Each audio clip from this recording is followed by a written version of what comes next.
మీ అందరికీ యేసుక్రీస్తు నామములో వందనాలు తెలియజేస్తున్నాను. మరొకసారి దేవుని యొక్క వాక్యాన్ని వినడానికి దేవుడు మరొక తరుణాన్ని మనకి ఇచ్చాడు. కనుక దేవుని యొక్క వాక్యాన్ని చదువుకుందాం. ఆదికాండము 37వ అధ్యాయములో 7వ వచనాన్ని చదువుకుందాం. ఆదికాండము 37వ అధ్యాయము 7వ వచనం. అదేమనగా, మనము చేనిలో పనలు కట్టుచుంటిమి, నా పన లేచి నిలుచుండగా మీ పనలు నా పనను చుట్టుకొని నా పనకు సాష్టాంగపడినని చెప్పాను. దేవుని వాక్యంలో మనం చదువుకున్నటువంటి భాగం ఏంటంటే 37వ అధ్యాయము 7వ వచనంలో యోసేపు ఒక కలగన్నాడు. ఆ కలని తన సహోదరులకి చెప్పాడు. తాను కన్న కల వాళ్ళకి వివరించినప్పుడు ఏమని చెప్తూ వచ్చాడు అంటే, మనం చేనులో పని చేస్తూ ఉన్నాం. అప్పుడు నా పన లేచి నిలబడింది, మీ పనలు వచ్చి నా పనకు సాష్టాంగపడెను అని నేను కలగన్నాను అని వాళ్ళ అన్నలందరికీ చెప్పాడు.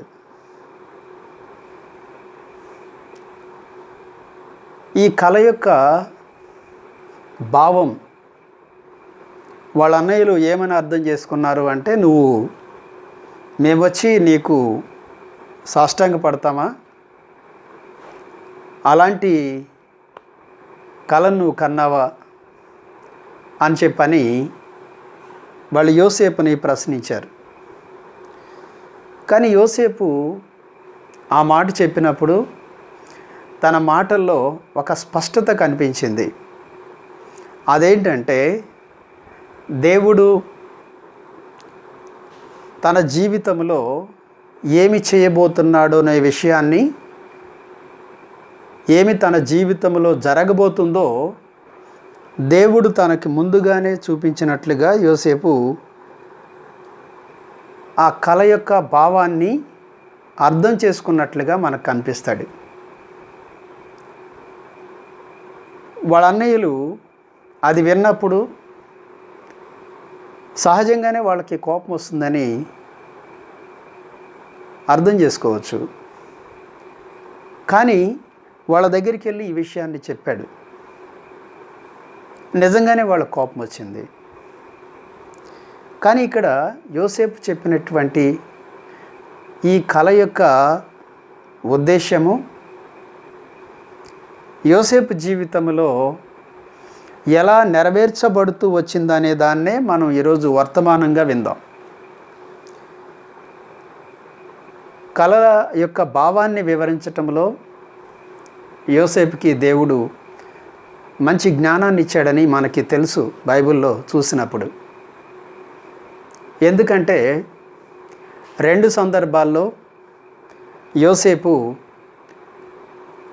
కళ యొక్క భావాన్ని వివరించినట్లుగా మనం బైబిల్లో చూస్తాం. మొదటిగా మనం చూసినప్పుడు యోసేపుకి ఒక కళ వచ్చింది. ఆ కళని వాళ్ళ అన్నయ్యలకి చెప్పాడు. కానీ దాని భావం ఎలా ఉంటుంది అనేది మాత్రం వాళ్ళకి ఆ అన్నయ్యలకి చెప్పలేదు. కానీ దాని మీద ఒక అవగాహన మాత్రం యోసేపుకు ఉన్నట్లుగానే తర్వాత జీవితంలో మనం యోసేపును చూసినప్పుడు మనకు అర్థమవుతుంది.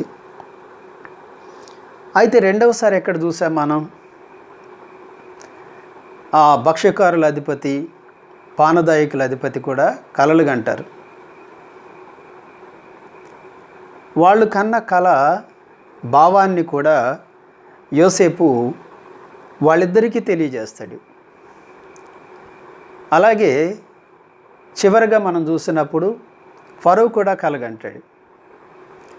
కనుక యోసేపు తన జీవితంలో ఒక ఉన్నతమైనటువంటి స్థాయికి వెళ్ళడానికి కారణం ఏంటంటే దేవుడు తనకిచ్చినటువంటి జ్ఞానము ద్వారా ఫరో యొక్క కల భావాన్ని వివరించటమే కారణం. అప్పుడే కదా యోసేపు ఐగుప్తు దేశాన్ని పరిపాలించే అంతటి గొప్ప వ్యక్తిగా మార్చబడ్డాడు. కనుక యోసేపు తనకు వచ్చినటువంటి కళ ద్వారా ఏమీ అర్థం చేసుకున్నాడు అనేది తన జీవితంలో కనిపిస్తుంది మనకి.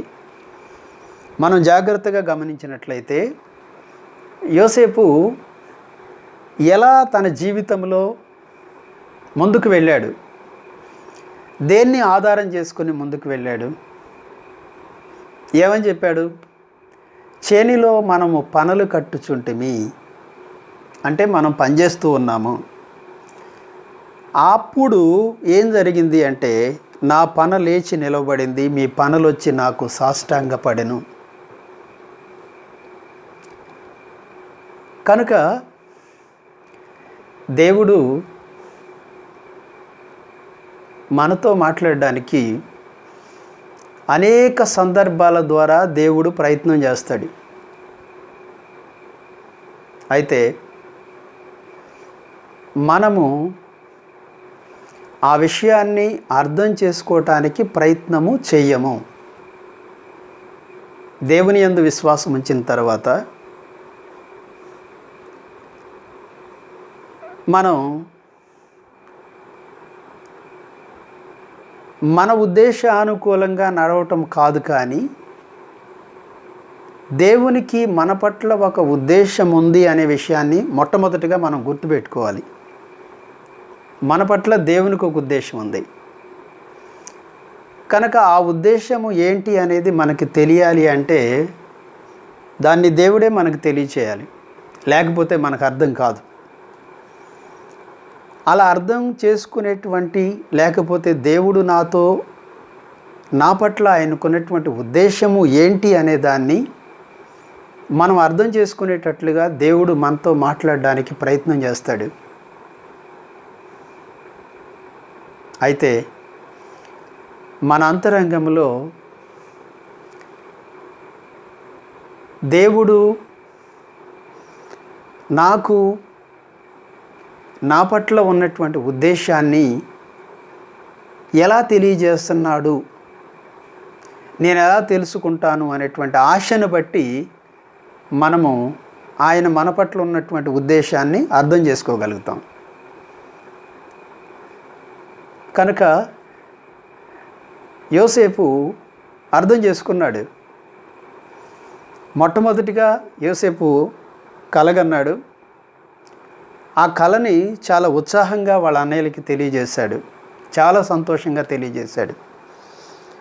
ఎలా చెప్పాడు? నా పన లేచి నిలబడింది, మీ పనులు వచ్చి నాకు సాష్టాంగపడాను అని చెప్పని. యోసేపు యొక్క జీవితంలో దేవుని పట్ల ఉన్నటువంటి ఉద్దేశం ఏంటంటే యోసేపు అర్థం చేసుకున్నది, తన జీవితంలో మనం చూస్తూ ఉన్నది పని చేయటం. తను ఎక్కడున్నప్పటికీ కూడా తాను చేసేటువంటి పని దేవుడు ఆశీర్వదిస్తాడు అనేటువంటి ఆలోచనతో తాను ఉన్నట్లుగా మనకి కనిపిస్తుంది. ఇప్పుడు ఆ కలభావాన్ని యోసేపు ఎలా అర్థం చేసుకుని ఉంటాడు అంటే, నేను రాసుకున్నాను. ఎలా అర్థం చేసుకుని ఉంటాడు? తన భవిష్యత్తు ఎలా ఉండబోతుందో అర్థం చేసుకున్నాడు. ఎట్లాగూ?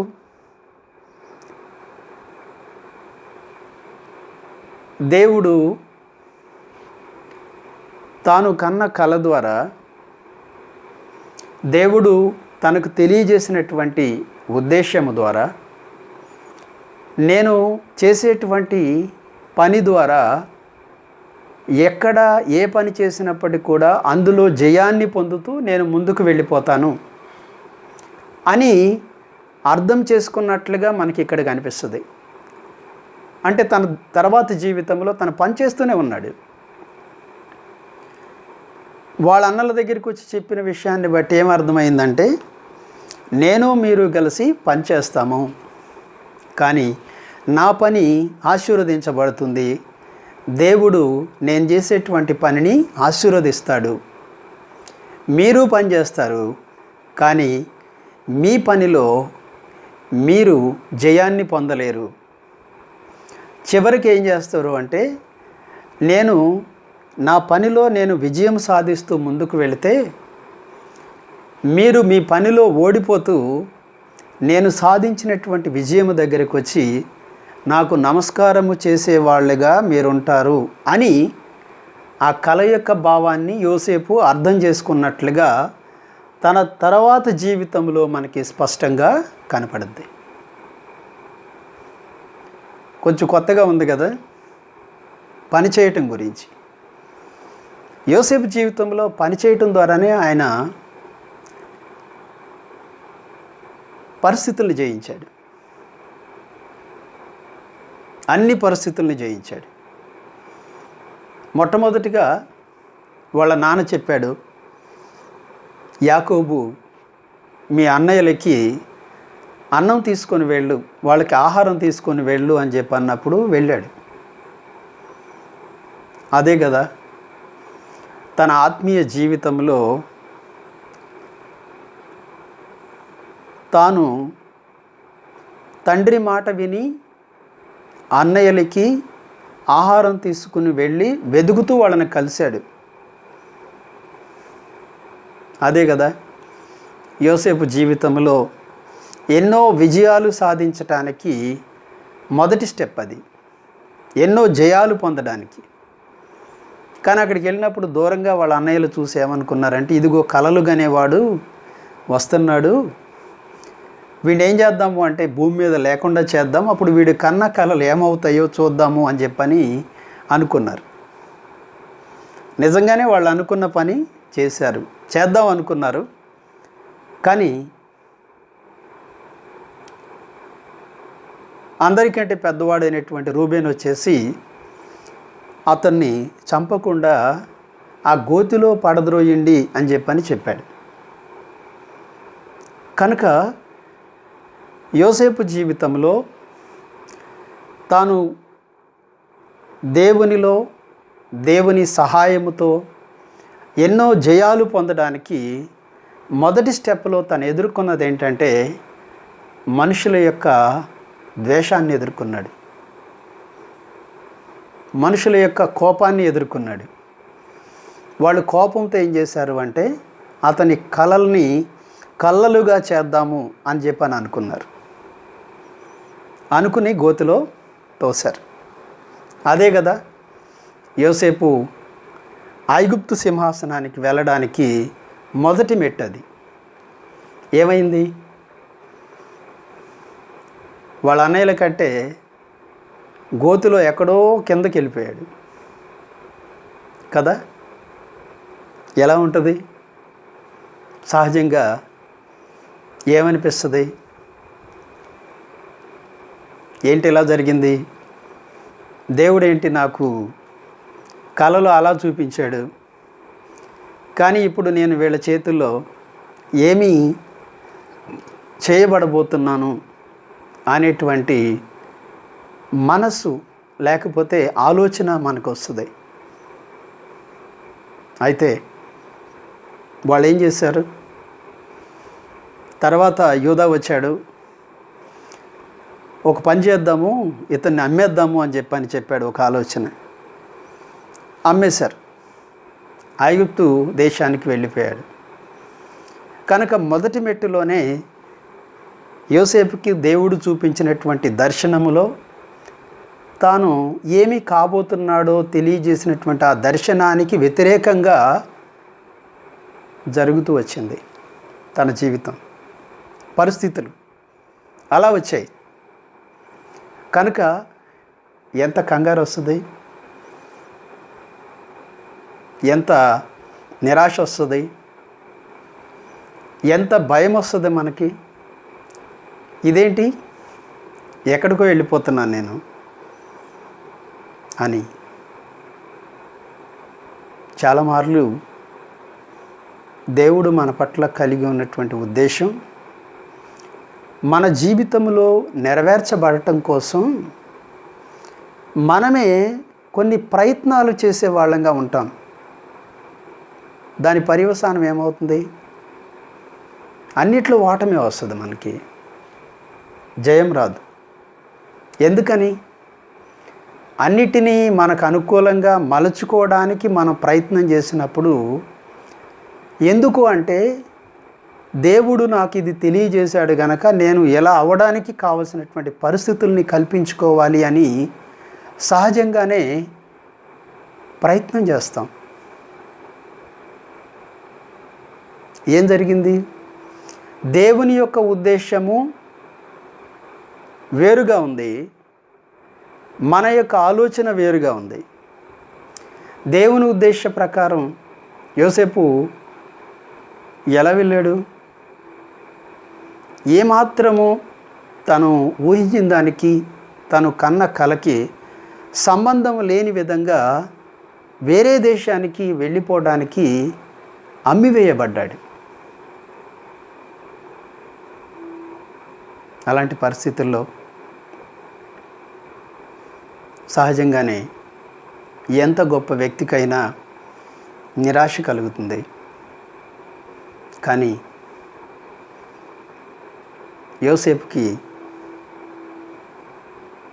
యోసేపులో మనకేం కనిపిస్తుంది? ఎక్కడికి వెళ్ళాడు? పోతీఫర్ ఇంటికి వెళ్ళాడు. పోతీఫర్ ఇంట్లో ఏం జరిగింది అంటే, తాను చేసేటువంటి పని ఆ ఇంటి యజమాని అయినటువంటి ఆ ఐగుప్తు సేనాధిపతి పోతీఫరు ఎంతో సంతోషించే విధంగా యోసేపు పనిచేశాడు అక్కడ. అంటే దేవుని ఆలోచన ప్రకారం పోతీఫర్ ఇంటికి వచ్చాడు యోసేపు, తన ఆలోచన ప్రకారం కాదు. ఇప్పుడు యోసేపును గెలిపించేటువంటి బాధ్యత అంతటిని ఎవరు తీసుకున్నారు అంటే దేవుడు తీసుకున్నాడు. కానీ చాలామార్లు ఏం చేస్తాం? ఆ ప్రయత్నం మీద మనమే చేస్తూ ఉంటాం, దేవునికి అవకాశం ఇవ్వం. ఇస్తే ఎలా ఉంటుంది? యోసేపు లాగానే ఉంటుంది, అంతా నిరాశ కనిపిస్తుంది. ఆ కలకిను నేను ఎదుర్కొంటున్నటువంటి పరిస్థితులకి ఏ సంబంధం లేదు, ఇదేదో నాకు మనుషులు అన్యాయం చేస్తున్నారు, దేవుని ఉద్దేశాన్ని చెడగొడుతున్నారు, దేవుడు నా పట్ల కలిగి ఉన్నటువంటి ఆలోచనని నెరవేర్చాలి అంటే నేను కూడా ఏదో ఒక ప్రయత్నము చెయ్యాలి అనేటువంటి ఆలోచనలోనికి వెళ్ళిపోయి దేవుని యొక్క ఆలోచనని నెరవేర్చబడకుండా ఉండే విధంగా మన ఆలోచనలు తీసుకొచ్చి మన భవిష్యత్తును నిర్మించుకోవడానికి ప్రయత్నం చేస్తాం. ఏం జరుగుతుంది? మనం ఏమనుకుంటాము అంటే ఏదో గెలవాలనుకుంటాం తద్వారా. కానీ యోసేపు ఏమీ ఆలోచించినట్లు కనపడ్డు మనకి. అక్కడికి వెళ్ళాడు. పోతీఫర్ అంట ఆ ఇంటిలో, యోసేపు ఆ ఇంటిలోకి వెళ్ళాడు, దేవుడు కూడా ఆ ఇంటిలోనికి వెళ్ళాడు. యోసేపు ఏ పని చేస్తే ఆ పనిని దేవుడు ఆశీర్వదిస్తూ వచ్చాడు. యోసేపు చేసేటువంటి ప్రతి పని కూడా ఫలభరితంగా మారుతూ వచ్చింది. యోసేపు చేసేటువంటి ప్రతి పనిలోనూ తన యజమానుడు సంతోషించే విధంగా దేవుడు ఆ పనిని ఆశీర్వదించటం ప్రారంభించాడు. కనుక మనం చూసినప్పుడు ఎలా మారిపోయాడు యోసేపు అంటే, ఎలా మారిపోయాడు? చివరికి ఆ ఇంటి యజమాని బాధ్యతను యోసేపుకు అప్పగించి, ఆ ఇంటి యజమాని యోసేపునే ఆ ఇంటి యజమానిలాగా చేసాడు. ఇప్పుడు ఆ ఇంట్లో బానిసగా కొనుక్కున్నటువంటి యోసేపు ఇంటి యజమాని అయిపోయాడు. కనుక మొదటిగా దేవుని యొక్క ఉద్దేశ్యము యోసేపు జీవితంలో నెరవేరింది. ఎలా నెరవేరింది? యోసేపుకి ఆలోచన లేదు, సొంత ఆలోచనలు చేయలేదు. దేవుడు తను కన్నటువంటి కలను అందులో ఏం చేస్తూ ఉన్నాడు అంటే, పని చేస్తూ ఉన్నప్పుడు, చేలో పని చేస్తూ ఉన్నప్పుడు ఆ పని లేచి నిలబడింది. మిగిలిన వాళ్ళ అన్నయ్యలు చేసేటువంటి పని వచ్చి సాష్టాంగపడింది. కనుక పని చేయటం అనే దగ్గరికి వచ్చేసరికి యోసేపులో ఏం కనిపించింది అంటే, ఏం కనిపించింది? తాను పని చేయటం ద్వారానే దేన్నైనా జయించాలి అంటే, యోసేపు ఆ కళ యొక్క భావాన్ని స్పష్టంగా అర్థం చేసుకున్నట్లుగా మనకు కనపడతాడు.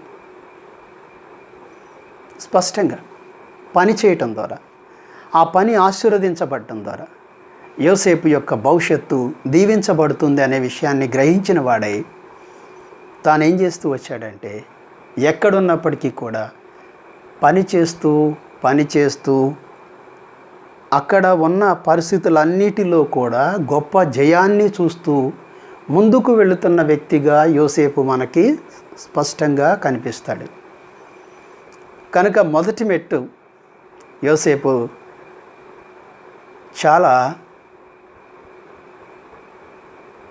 ఉన్నతంగా ఎక్కాడు. మొదటి మెట్టుని ఎలాగూ ఆ ఇంటిలో ఏమి జరుగుతుందో, ఏముందో, ఏమి లేదో తెలియకుండానే ఆ యజమాని ఉండిపోతూ వచ్చాడు. యోసేపే సమస్తమును జరిగించేటువంటి వాడిగా ఉంటూ వచ్చాడు. కారణం ఏంటంటే, దేవుని ఉద్దేశము తన జీవితంలో నెరవేర్చబడటం కోసం తనను తాను దేవునికి అప్పగించుకున్నటువంటి వ్యక్తిగా యోసేపు కనిపించాడు. అందుకే యోసేపు మొదటి మెట్టుని విజయవంతంగా ఎక్కి జయించాడు. కనుక రెండవ సందర్భాన్ని మనం చూద్దాం. తర్వాత ఎక్కడికి వెళ్ళాడు యోసేపు? యోసేపు యొక్క ప్రయాణంలో మనం మొదటి వర్తమానంలో చూసాం యోసేపుని గురించి. నిన్ను గెలిపించేటువంటి దేవుడు అనే టైటిల్తో మొదట పార్ట్ 1 మెసేజ్ని మనం విన్నాం. అందులో మూలవచనంగా మనం తీసుకునేటువంటి వాక్యం ఏంటంటే, lord was with Joseph, he became a successful man. దేవుడు యోసేపునకు తోడయుండెను గనక అతడు వర్ధిల్లుచుండెను. కనుక దేవుడు ఎప్పుడు మనకి తోడై ఉంటాడు? ఇప్పుడు పోతిఫర్ ఇంట్లో యోసేపుకి దేవుడు తోడై ఉన్నాడు అని మనం చదివాం 39వ అధ్యాయంలో. ఆదికాండము 39వ అధ్యాయంలో 3వ వచనంలో చదివాం. యెహోవా అతనికి తోడయుండెను గనక, యోసేపునకు తోడయుండెను గనక అతడు వర్ధిల్లుచు తన యజమానుడగు ఐగుప్తీయుని ఎంట ఉండెను. అంటే దేవుడు తోడై ఉన్నాడు. యోసేపు యొక్క జయం వెనక, యోసేపు అన్ని పరిస్థితుల్ని గెలవడం వెనక ఎవరున్నారు అంటే దేవుడు ఉన్నాడు. మనం కొన్నిటినే గెలుస్తాం, కొన్నిటిలోనే మనం జయాన్ని చూడగలం, కానీ అన్నిటిలో చూడలేం. కానీ అన్నిటినీ జయించిన వ్యక్తిగా యోసేపుని దేవుడు మార్చాడు. కనుక దేవుడు యోసేపునకు తోడై ఉన్నాడు గనక, యోసేపు దేవుని యొక్క ఉద్దేశానికి తనను తాను అప్పగించుకున్నాడు గనక విజయవంతంగా తన జీవితంలో ఉన్న నిరాశాపూరితమైన పరిస్థితులన్నిటినీ జయించి మొదటి మెట్టు ఎక్కాడు. కానీ ఆ ఇంట్లోనే యోసేపుని శోధించడానికి సాతాను కూడా ప్రయత్నం చేశాడు, పోతీఫర్ భార్య ద్వారా. తర్వాత ఏం జరిగింది? ఇప్పుడు మరొక మెట్టుకి వెళ్ళడానికి ఆమె చెప్పినటువంటి అబద్ధమే కారణమైంది. పోతీఫర్ భార్య చెప్పినటువంటి అబద్ధము నిజానికి చాలా చక్కగా ఉంది. ఆ ఇంట్లో తన యజమానుడు తననే మేనేజర్గా చేశాడు, ఆ ఇంటికి యజమానిగా చేశాడు. చాలా చక్కగా సాగిపోతున్నటువంటి పరిస్థితుల్లో మరలా ఏం జరిగింది అంటే, ఇప్పుడు యోసేపు ఇంకా మరి మరొక బాధాకరమైనటువంటి పరిస్థితుల్లోనికి వెళ్ళాల్సి వచ్చింది. ఎక్కడికి వెళ్ళాడు? తన భార్య చెప్పిన మాటని పోతీఫర్ నమ్మాడు. వెంటనే తీసుకెళ్ళి జైల్లో వేశాడు. ఇప్పుడు ఇంకెంత బాధ కలిగిస్తుంది, ఎంతగా యోసేపు కృంగిపోవాలి. అవునా? సహజంగా మనం ఏం చేస్తామంటే కృంగుపాటుని ఎక్సర్సైజ్ చేస్తూ ఉంటాం మన మనసులో. అంటే ఎదురైన పరిస్థితులన్నిటికీ ఒక పరిస్థితి ఎదురైనప్పుడు కృంగిపోతాము, దాని వెంట ఇంకొకటి వచ్చినప్పుడు ఇంకా కృంగిపోతాం, దాని తర్వాత ఇంకొకటి వస్తే ఇంకా కృంగిపోతూ ఉంటాం. అంటే మన జీవితంలో దేన్ని సాధకం చేస్తాము అంటే ఎప్పుడు కూడా కృంగిపోవడాన్ని సాధకం చేస్తూ ఉంటాం. కానీ దేవుణ్ణి బట్టి ధైర్యం తెచ్చుకోవటాన్ని మనం సాధన చేయాలి. ఎందుకు? నేను చేయకుండానే ఈ పరిస్థితి నాకు వచ్చింది, నేను తప్పు చేయకుండానే వచ్చింది. అలాంటప్పుడు నేను ఎందుకు కృంగిపోవాలి? చాలా మార్లు మనల్ని చాలామంది నిందిస్తూ ఉంటారు. వాళ్ళ కోపాన్ని మన మీద తీర్చుకోవడానికి రకరకాలైనటువంటి నిందలు మన మీద వేస్తారు. అవి భరించటం కూడా కష్టంగా ఉంటుంది. కొన్ని మార్లు ఎలా అనిపిస్తుంది అంటే, వాళ్ళు కూడా ఆత్మీయులైండి ఎంతగా నిందిస్తారా అని మరింత నిరాశలోనికి వెళ్ళిపోయే విధంగా ఉంటాయి మనుషులు నిందించేటువంటి నిందలు. కానీ ఒక ధైర్యం ఏంటి? నిజంగా వాళ్ళు చెప్పింది నా జీవితంలో నేను చేయలేదు, వాళ్ళ అక్కసుతోనూ లేకపోతే యోసేపు యొక్క అన్నలు ఏ విధంగా అసూయతో ద్వేషముతో యోసేపుని ఆ కన్న కలల్ని నెరవేర్చకుండా ఉండాలి అనేటువంటి ఉద్దేశంతో చేశారో, అలాగే సాతాను వీళ్ళ ద్వారా దేవుని యొక్క చిత్త ప్రకారం ముందుకు వెళ్ళడానికి ఇష్టపడేటువంటి వాళ్ళని వెనక్కి లాగటానికి అనేక విధాలుగా ప్రయత్నాలు చేస్తాడు. కానీ మనము ఏమి అర్థం చేసుకోవాలి?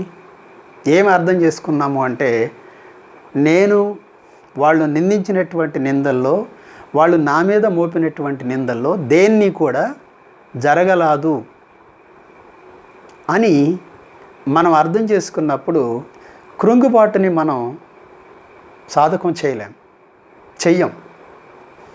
అంటే దేవుడు గ్రాడ్యువల్గా ఇది మనకి నేర్పిస్తూ వస్తాడు. కానీ యోసేపు జీవితంలో ఎక్కడా కూడా మనకి స్పష్టంగా అసలు కనపడదు అలాంటి పరిస్థితి. అందుకే ఒకసారి నేను దేవుని యొక్క వాక్యాన్ని వింటూ ఉన్నప్పుడు ఒక సహోదరుడు చెప్పాడు. ఆ మాట నాకు చాలా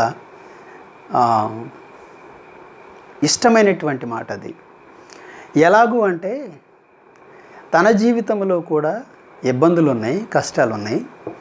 ఆ రోజు వాక్యం చెప్పడానికి వచ్చాడు. వచ్చి తను ఏమన్నాడు అంటే, కొన్ని మార్లు మనల్ని మనమే బలపరుచుకోవాలి అన్నాడు. ఆ మాట నాకు చాలా నచ్చింది. నాకు అప్పుడు వరకు అవగాహన లేని మాట అది. వాక్యం చెప్తూ తను చాలా ఇబ్బందుల్లో ఉన్నాడు తన కుటుంబ పరిస్థితుల్లో. కనుక అతను వచ్చి అన్నాడు, తన చేయి మీదే తన చేయి వేసుకుని మనల్ని మనమే బలపరుచుకోవాలి అని చెప్పాడు. నిజమే అది. అంటే ఆత్మీయంగా కొంత ఎదిగిన వ్యక్తి అతను.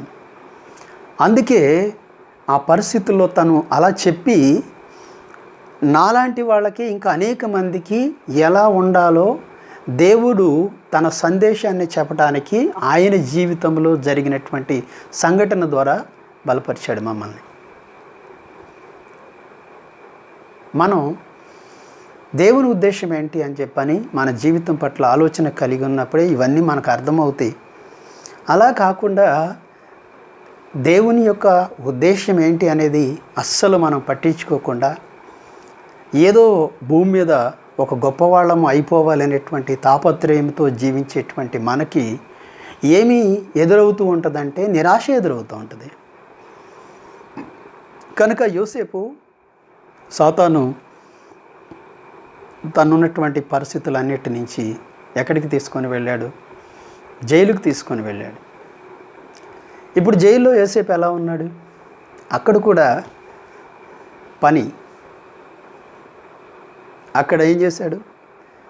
ఉత్సాహంగా తానున్న పరిస్థితుల్లో ఎలా ఉన్నాడు అనేది మనం దేవుని యొక్క వాక్యాన్ని చూసినప్పుడు చూడండి ఎలా ఉన్నాడు. 39వ అధ్యాయంలో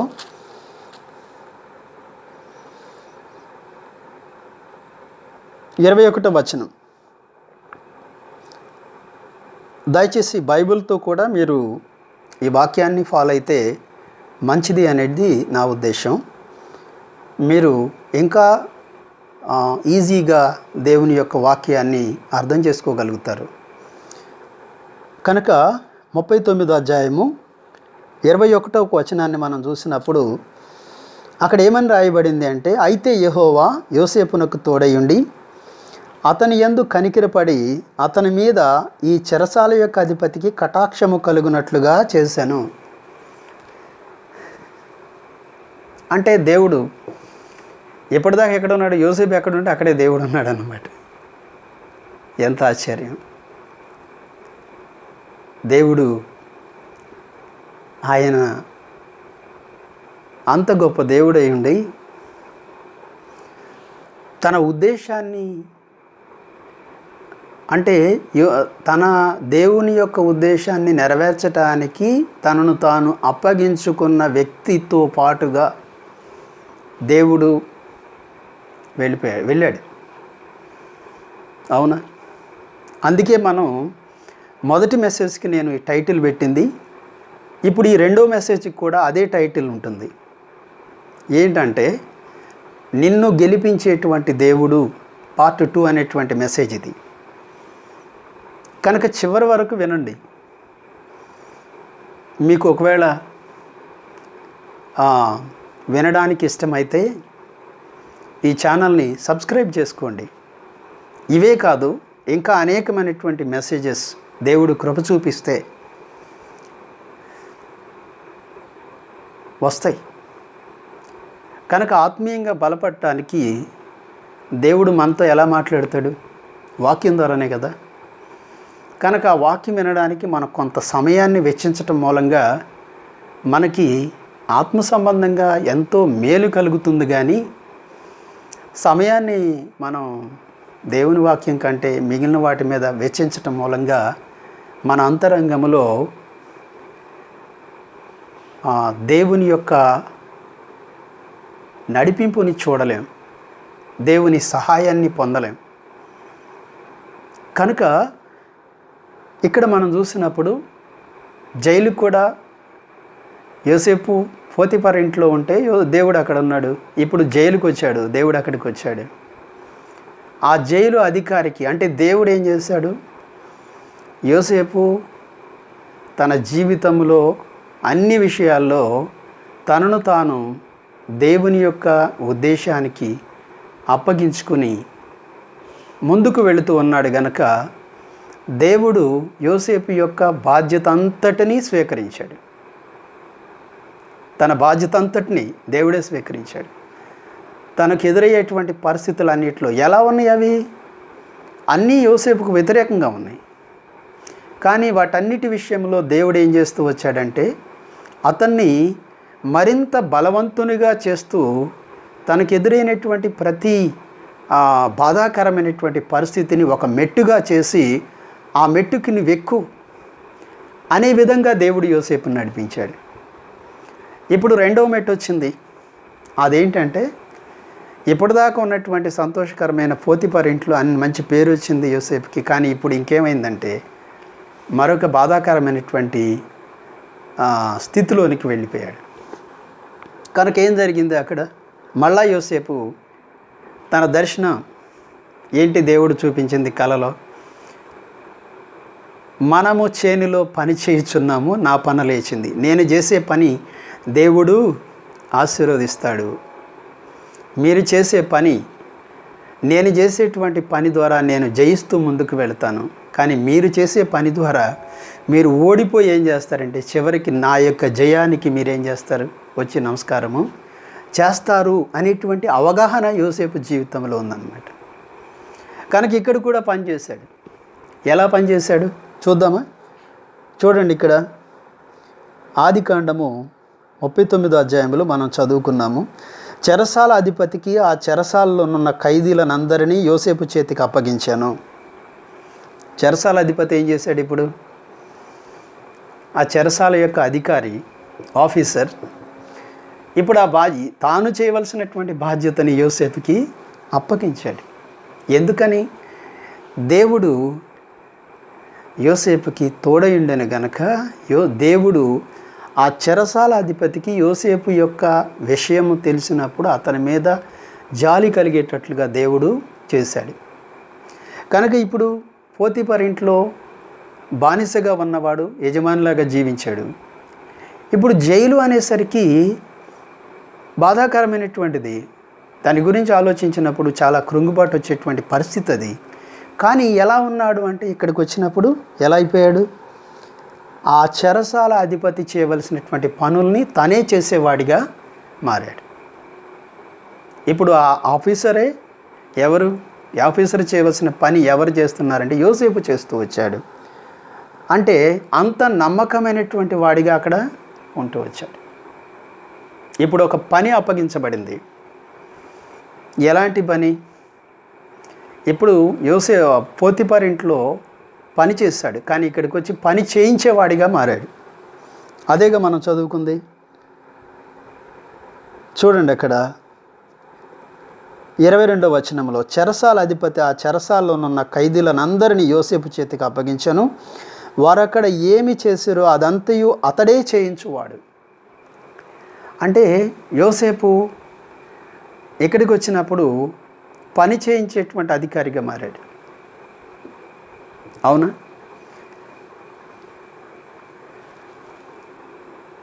పని చేయించేవాడు. ఎంత ఆశ్చర్యం!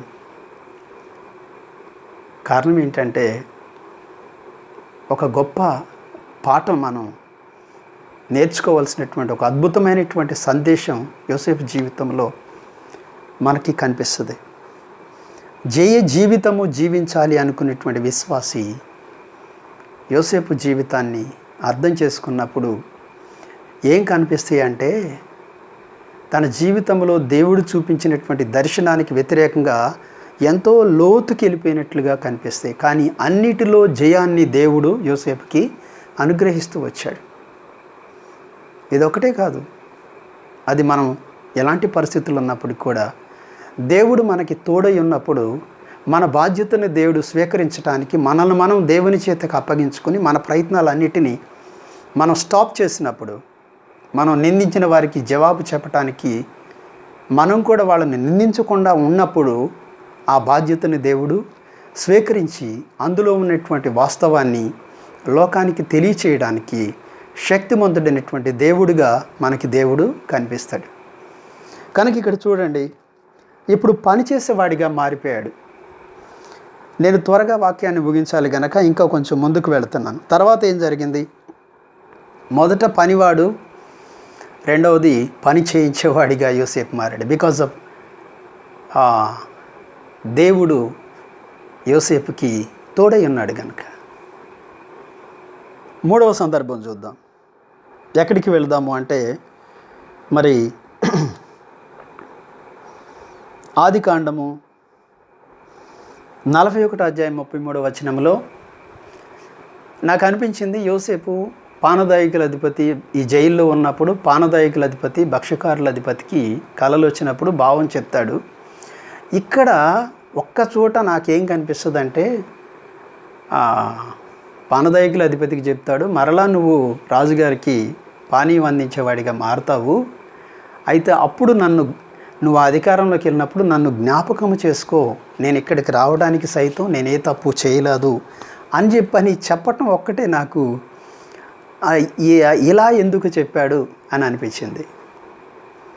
నన్ను జ్ఞాపకం చేసుకో అంటే అతని ద్వారా బయటికి రావడానికి ఒక చిన్న ప్రయత్నం. కానీ దేవుడు ఏం చేశాడు, అక్కడ మనం చదువుకున్నట్లయితే ఏముంటుందంటే, మరి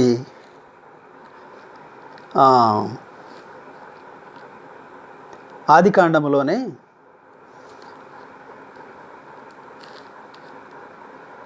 40వ అధ్యాయము 23వ వచనంలో, అయితే పానదాయకుల అధిపతి యోసేపును జ్ఞాపకము చేసుకొనక అతన్ని మర్చిపోయాను. ఎందుకని?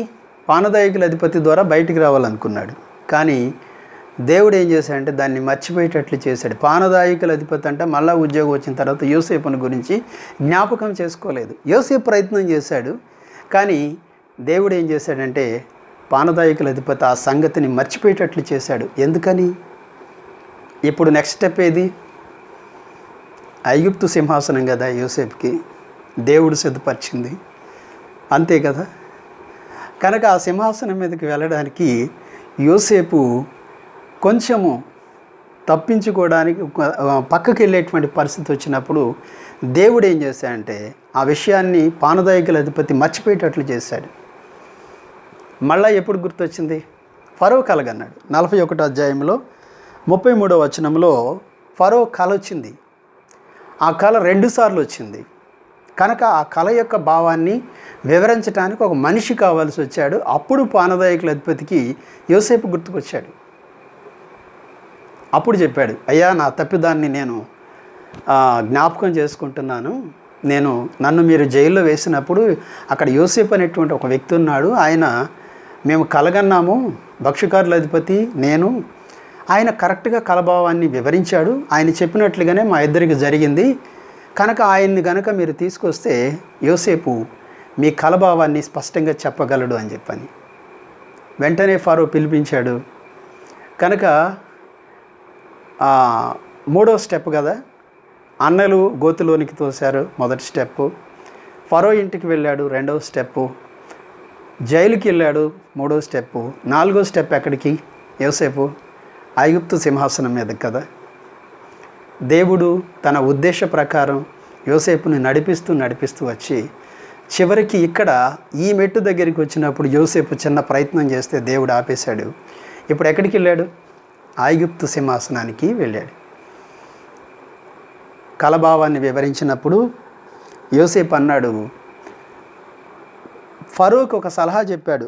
ఏమని చెప్పాడు అంటే, ఆదికాండము 41వ అధ్యాయం 33వ వచనంలో, కాబట్టి ఫరో వివేక జ్ఞానములు గల ఒక మనుషుని చూచుకొని ఐగుప్తు దేశం మీద అతన్ని నియమించవలెను అని చెప్పని యోసేపు ఫరోకి చెప్పాడు. కనుక ఫరో ఏమన్నాడు, నీ వలే దైవికమైనటువంటి జ్ఞానము కలిగినటువంటి వ్యక్తి ఇంకెవరున్నారు అని చెప్పన్నాడు. అని ఏమని చెప్పాడు, నీవు నా ఇంటికి అధికారివై ఉండవలెను. కనుక ఇప్పుడు ఏమయ్యాడు? పని చేయించేవాడు ఇప్పుడు అధికారి అయ్యాడు ఫరో ఇంటి మీద. తర్వాత ఇంకేమని చెప్పాడు అంటే 41వ అధ్యాయంలో 40వ అధ్యాయంలో నీవు నా ఇంటికి అధికారివై ఉండవలెను, నా ప్రజలందరూ నీకు విధేయులైందురు, సింహాసన విషయంలో మాత్రమే నేను నీకంటే పైవాడనయుందునని యోసేపుతో చెప్పాను. ఏమన్నాడు? కనుక నా ఇంటికి నా దేశానికి నువ్వే అధికారివి, నీ వలే జ్ఞానం కలిగిన వ్యక్తి ఎవరుంటారు అని ఇప్పుడు యోసేపు ఎక్కడికి వెళ్ళాడు? సింహాసనం మీదకి వెళ్ళాడు.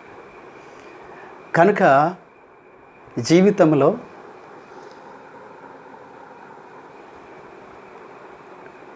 దేవుని యందు విశ్వాసం ఉంచినటువంటి మనం ఎప్పుడు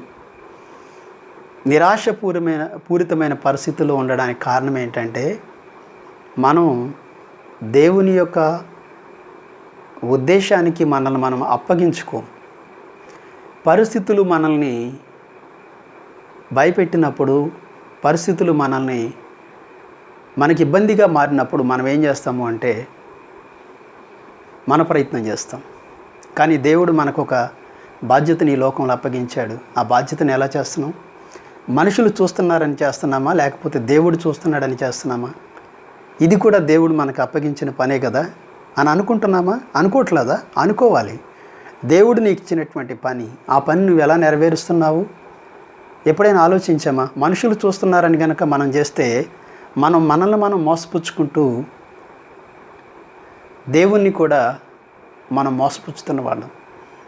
కానీ దేవుడు నాకు అప్పగించిన పని అని చెప్పి మనం అనుకుంటే మనం ఈ లోకంలో మనం జయించేటువంటి వాళ్ళంగా మారుతాం. అలాంటి జయ జీవితాన్ని దేవుడు మనకి ఇవ్వటం కోసమే ఈ లోకంలో మనల్ని దేవుడు రక్షించాడు. ప్రార్థన చేసుకుందాం. ప్రేమగల మా తండ్రి, పరిశుద్ధుడా, నమ్మదగిన దేవా, మరొకసారి వందనాలు చెల్లిస్తూ మిమ్మల్ని స్తుతిస్తూ ఉన్నాను.